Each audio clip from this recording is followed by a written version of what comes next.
오늘 우리에게 주신 하나님 말씀은 욥기 36장 1절에서 25절까지 말씀 함께 보겠습니다.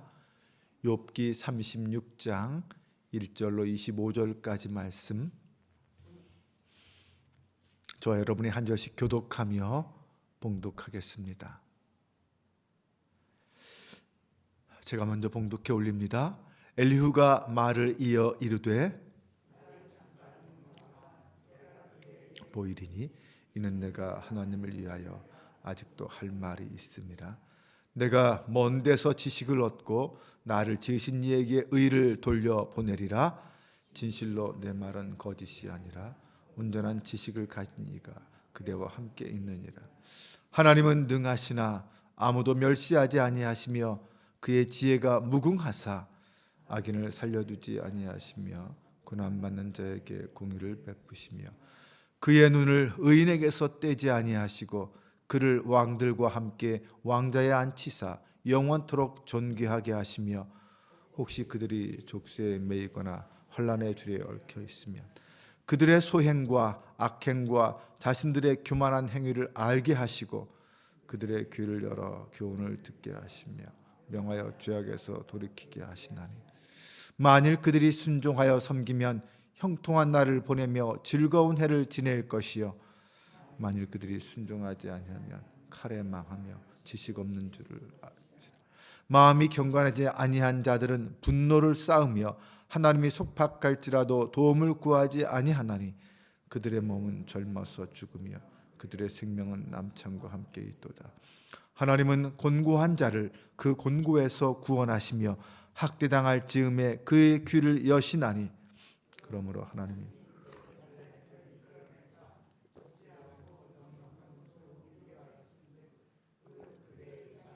힘거지 노이리라. 이제는 악인의 받을 벌을 그대에게 가득하였고 심판과 정의가 그대를 잡았나니 그대는 분노하지 않도록 조심하며 많은 뇌물이 그대를 그릇된 길로 가게 할까 조심하라. 그대의 부르짖음이나 그대의 능력이 어찌 능히 그대가 곤고한 가운데에서 그대를 유익하게 하겠느냐. 밤을 사모하지 말라. 인생들이 밤에 그들이 있는 곳에서 끌려가리라. 삼가 악으로 치우치지 말라. 그대가 환난보다 이것을 택하였느니라. 하나님은 그의 권능으로 높이 계시나니 누가 그의 교훈을 베풀겠느냐. 누가 그를 위하여 그의 길을 정하였느냐. 누가 말하기를 주께서 불의를 행하셨나이다 할 수 있으랴.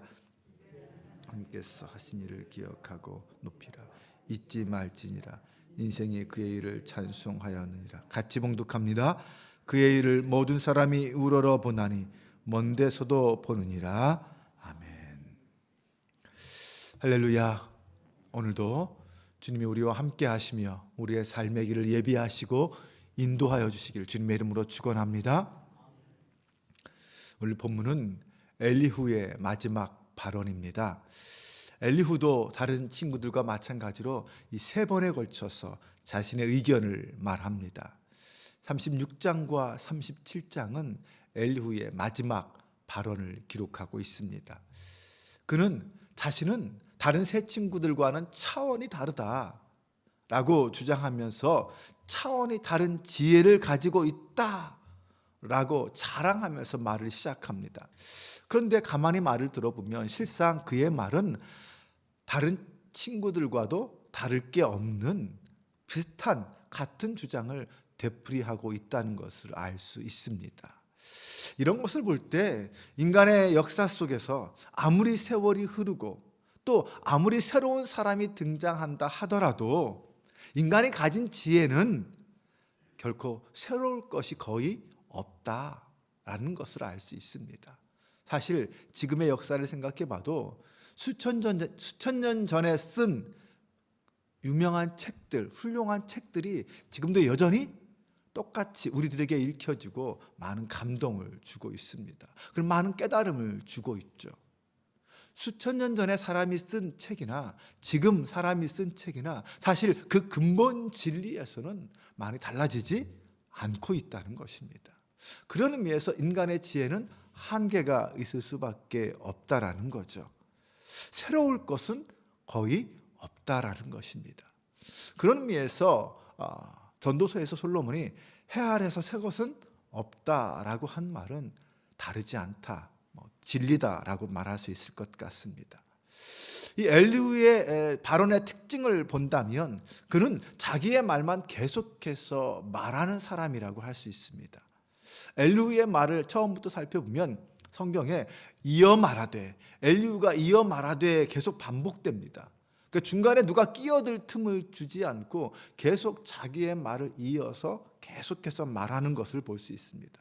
오늘 본문에도 보면 나를 잠깐 용납하라, 내가 그대에게 보이리니 라고 하면서 계속 말을 이어갑니다.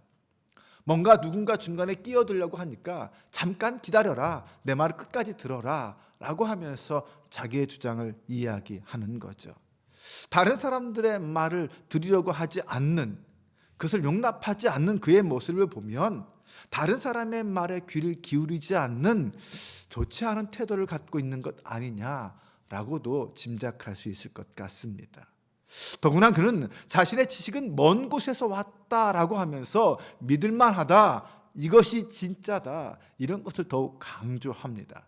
온전한 지식이다, 자신에게는 거짓이 없다, 하나님께 의의를 드러낼 수 있다라고 말하는 거죠. 그런데 이런 말을 계속 듣고 있는 욥과 세 친구들의 마음은 어땠을까요?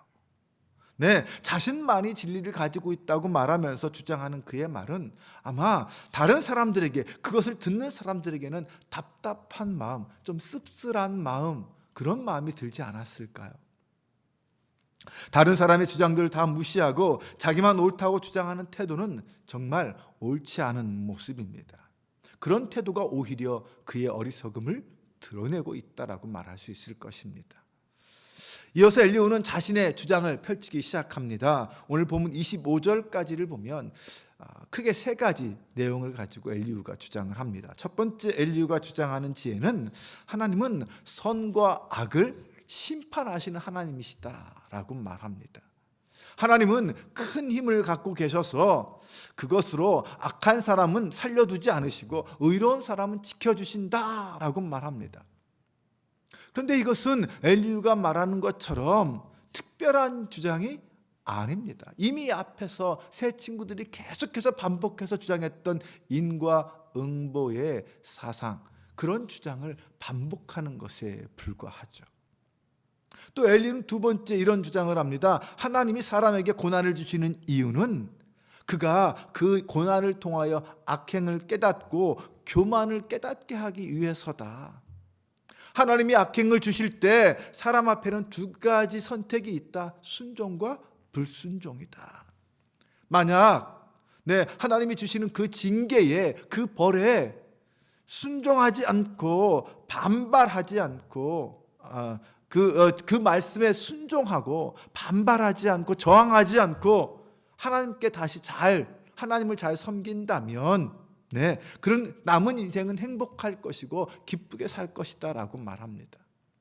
반면에 고난의 징벌을 받는 사람이 하나님의 말씀에 따르지 않고 불순종의 죄를 범하게 되면 결국 죽음에 넘겨질 것이다, 죽음의 심판을 받을 거다 라고 말합니다. 이 말은 결국 무슨 뜻입니까? 지금 욥에게 너는 순순히 너의 죄를 인정하고 회개해라, 그래야 앞으로 살아갈 수 있다라고 말하는 거죠. 욥이 이런 고난을 받는 것은 죄악에 대한 하나님의 징벌이다라고 경고하는 겁니다. 안 그러면 너 이제 죽는다라고 말하는 거죠. 욥이 회개할 생각은 안 하고 하나님께 억울하다고 대드는 것을 보면서 욥을 비난하는 그런 말입니다. 나름 엘리후의 입장에서 보면 욥을 위해서 하는 말처럼 생각할 수 있습니다. 욥이 빨리 회개하고 하나님 앞에 돌아와야 욥이 앞으로 남은 인생을 행복하게 건강하게 살 수 있다. 그러니 빨리 회개하라 라고 주장하는 거죠. 하지만 이런 말이 결코 욥에게 지금 위로가 되지 않습니다. 결국 이 말은 욥과 세 친구들의 말을 반복해서 하는 말이죠. 욥은 그런 말들을 지금까지 세 친구들로부터 수없이 들어왔던 사람입니다. 엘리후가 주장하는 세 번째 지혜는 악을 멀리하고 선을 행하라라는 것입니다. 하나님의 위대하심을 강조하면서 그 하나님은 언제나 오르시다라고 말합니다. 하나님을 꾸짖을 사람은 이 세상에 아무도 없다라고 말하죠. 엘리후는 하나님의 진노를 피하기 위해서 너가 어떤 돈을 갖다 주고 어떤 뇌물을 바쳐도 해결할 수 없다. 너의 고난은 막을 수 없다라고 주장합니다.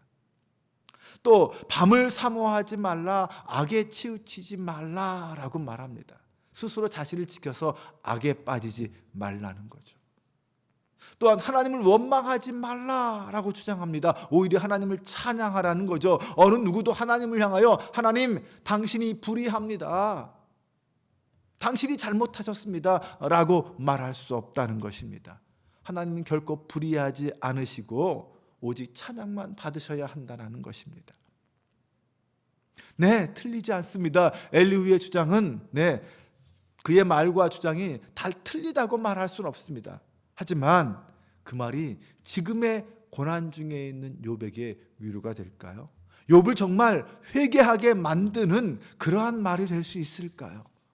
아닙니다. 오히려 욥을 더 비참하게 힘들게 만드는 잔인한 말일 뿐입니다.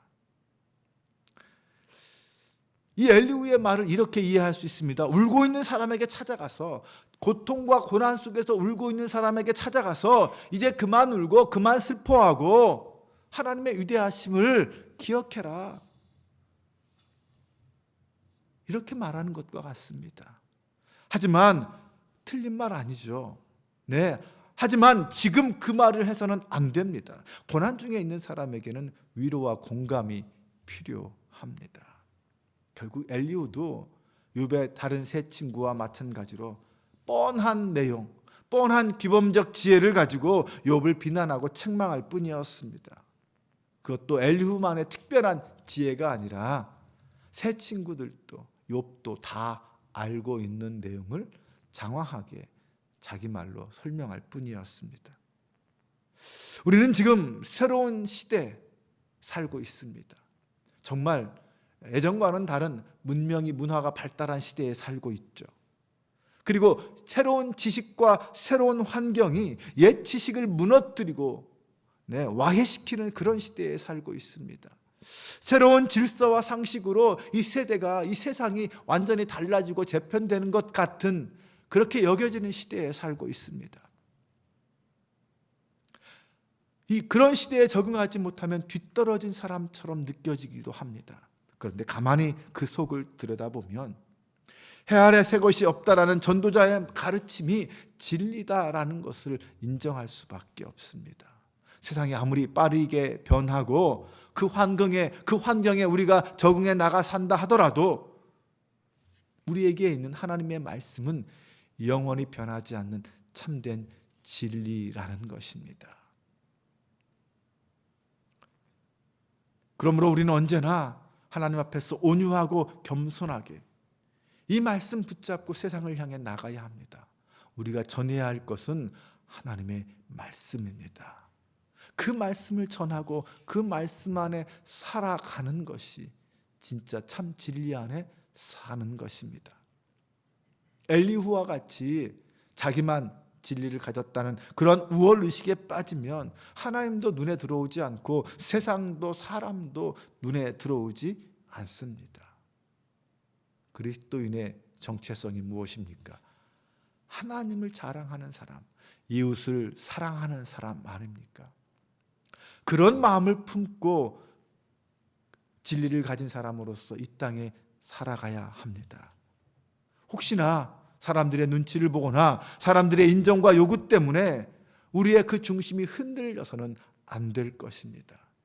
늘 겸손하게 서로 사랑하며 하나님 말씀 앞에 서기를 오늘도 함께 바라고 기대하며 소망하는 저와 여러분 되시기를 바랍니다.